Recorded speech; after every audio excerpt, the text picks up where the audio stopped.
এরপরের ঘটনা কি? ওয়াকুলনা ইয়া আদাম উসকুন আনতা ওয়া যাওজুকাল জান্নাহ। আমরা বললাম, হে আদম, তুমি আর তোমার স্ত্রী তোমরা জান্নাতে বসবাস করো।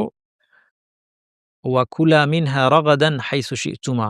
ওয়াকুলা তোমরা দুজনে খাও, মিনহা সেখান থেকে, জান্নাত থেকে খাও। রাগাদান, রাগাদ শব্দের মধ্যে ২ টা অর্থ আছে। একটা হচ্ছে বিনা কষ্টে, আরাম করে। আরেকটা হচ্ছে প্রাচুর্যের অর্থ। কাজেই এজন্য আমরা অনুবাদ করেছি আরাম করে যত খুশি খাও। অর্থাৎ একদিকে যেমন খেতে গিয়ে কোনো কষ্ট করতে হবে না, আরেকদিকে এই রিজিক অফুরন্ত। রাগাদ শব্দের অর্থ। ওয়াকুলা মিনহা রাগাদান, যত খুশি খাও, আরাম করে খাও। হাইসু বলতে স্থানকে বুঝায়।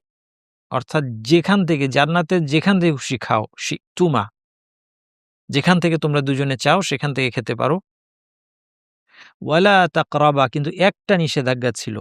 ওয়ালা তাকরাবা হাযিহিশ শাজারা, এই গাছটির কাছেও যেও না।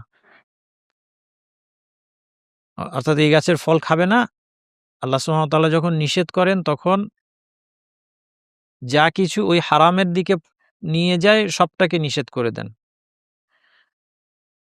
কাজেই যেই গাছের ফলটা খাওয়া নিষেধ সেই গাছের আশেপাশে গিয়ে ঘোরাঘুরি করার দরকার নেই। ওয়ালা তাকরাবা হাযিহিশ শাজারা, এই গাছের কাছেও যেও না। লা তাকরাবুজ জিনা, ব্যভিচারের কাছেও যেও না। কাজেই দৃষ্টিকে অবনত রাখো যেন ব্যভিচারের আগ্রহ তৈরি না হয়। এমন কিছু করো না যাতে ব্যভিচারের আগ্রহ তৈরি হবে। একইভাবে এই গাছের কাছেও যেও না। যদি যাও ফাতাকুনা মিনাজ জালিমিন, যদি যাও তাহলে তোমরা জালেমদের অন্তর্ভুক্ত হবে। শাজারা, এটা কোন গাছ ছিল এটা নিয়ে আমি আলোচনা করব না, কারণ এটা প্রয়োজন নাই আমাদের জানার। হাদিসে, সহিহ হাদিসে স্পষ্ট করে কিছু আমার জানা মতে কোনো কিছু বলাও হয় নাই, কোরআনেও বলা হয় নাই। সাহাবীদের থেকে, সাহাবায়ে তাবেঈন সালাফদের তাফসিরে বর্ণিত আছে, যেহেতু তারা ইসরাইলিয়াত থেকে বর্ণনা করেছেন এবং এটা আমরা গতদিন ব্যাখ্যা করেছি। ৪ টা মূলনীতি ব্যাখ্যা করেছি। ইসরাইলিয়াত, ইসরাইলিয়াত কি জিনিস?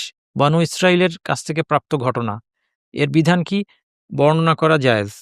এইজন্য সালাফরা যে বর্ণনা করেছেন এতে কোনো অসুবিধা হয় নাই। ২ নম্বর, এগুলোকে কোনো প্রমাণ ছাড়া সত্য বা মিথ্যা বলা যাবে না।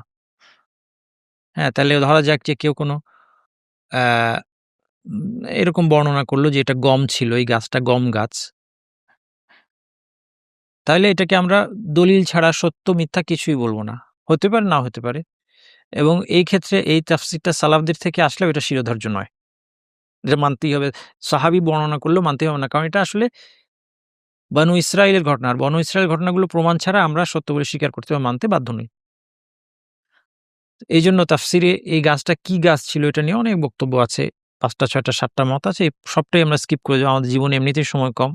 আমাদের টার্গেট অন্তত একবার আমরা আল কোরআনটা বুঝে তাফসীর সহ গভীরভাবে অনুধাবন যেন করতে পারি শুরু থেকে শেষ পর্যন্ত এবং আমলে বাস্তবায়ন করতে পারি। তো সেইজন্য আমরা এই দীর্ঘ আলোচনা পরিহার করলাম। তাহলে মোট কথা, কোনো একটা গাছ যেটা আল্লাহ সুবহানাহু ওয়া তাআলা মেনশন করেন নাই কোরআনে এবং আমার জানা মতে সহিহ হাদিসেও আসে নাই। কোনো একটা গাছ থেকে আল্লাহ নিষেধ করেছেন যে এই গাছের ফল খাওয়া যাবে না। অন্য যা খুশি তোমরা খাও, এই একটা জিনিস নিষেধ ছিল জান্নাতে। আল্লাহু আকবার!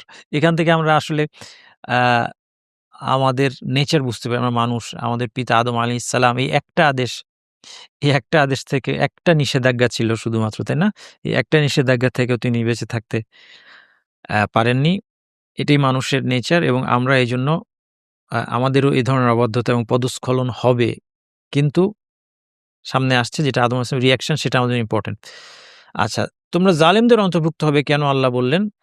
কারণ আরবিতে জুলুম শব্দ হচ্ছে কোনো যথাস্থানে না রাখা। এইজন্য সীমা লঙ্ঘনকে জুলুম বলা হয়। সীমা লঙ্ঘন যে করল, সে নিজেকে তার যে সীমা ছিল সেই সীমায় না রেখে, যথাস্থানে না রেখে অন্যত্র নিয়ে গেল। তেমনি যেকোনো পাপী জুলুমের অন্তর্ভুক্ত। কেন? কারণ পাপী নিজেকে আল্লাহর শাস্তির যোগ্য করে তোলে। জুলুম করা বলতে আমরা বুঝি কাউকে কষ্ট দেওয়া, কারো উপর নির্যাতন করা, তাই না? এটা বুঝি। যে জুলুম করে সে নিজের উপর আসলে অন্যায় করছে, নিজের প্রতি। কারণ সে নিজেরকে শাস্তির যোগ্য করে তোলার মাধ্যমে নিজের ক্ষতি করছে। এটা হচ্ছে নিজের প্রতি অন্যায়। এজন্য পাপীকে আল কোরআনে যালিমুল লিনাফসিহি বলা হয়েছে। সুম্মা আওরাসনাল কিতাবা আল্লাযিনা ইসতাফাইনা মিন ইবাদিনা, মুমিনদের ৩ টা ভাগ আল্লাহ উল্লেখ করেছে। এবং তাদেরকে পাপ সত্ত্বেও বলেছেন যাদেরকে আমি বাছাই করেছি এই মুমিনদেরকে, মুমিন বান্দাদেরকে আল্লাহ কিতাব দিয়েছেন। তাদের ৩ টা মিনহুম যালিমুন লিনাফসিহি, ১ম ক্যাটেগরি কি? যে নিজের উপর জুলুম করে, পাপী। পাপী কিন্তু তার ঈমান আছে। ওয়া মিনহুম মুকতাসিদ, ২য় ভাগ হচ্ছে যে সমস্ত বিধিনিষেধ মেনে চলে কিন্তু নফল ইবাদতের ক্ষেত্রে তার ঘাটতি আছে। ওয়া মিনহুম সাবিকুম বিল খায়রাতি বিইذনিল্লাহ, সাবিকুম বিল খায়রাত হচ্ছে যারা ভালো কাজে সবার আগে থাকে। অর্থাৎ তারা আল্লাহ আদেশ নিষেধ, এটা সবচেয়ে শ্রেষ্ঠ ক্যাটেগরি। তারা আল্লাহ আদেশ নিষেধ পালন তো করেই, সেই সাথে সমস্ত ভালো কাজে অগ্রসর থাকে। অর্থাৎ নফল ইবাদত এবং মাকরুহ থেকে বেঁচে থাকে, সন্দেহজনক, অর্থাৎ তাদের পুরো জীবনটা আখিরাতমুখী। আল্লাহ যেন আমাকে তাদের অন্তর্ভুক্ত করেন।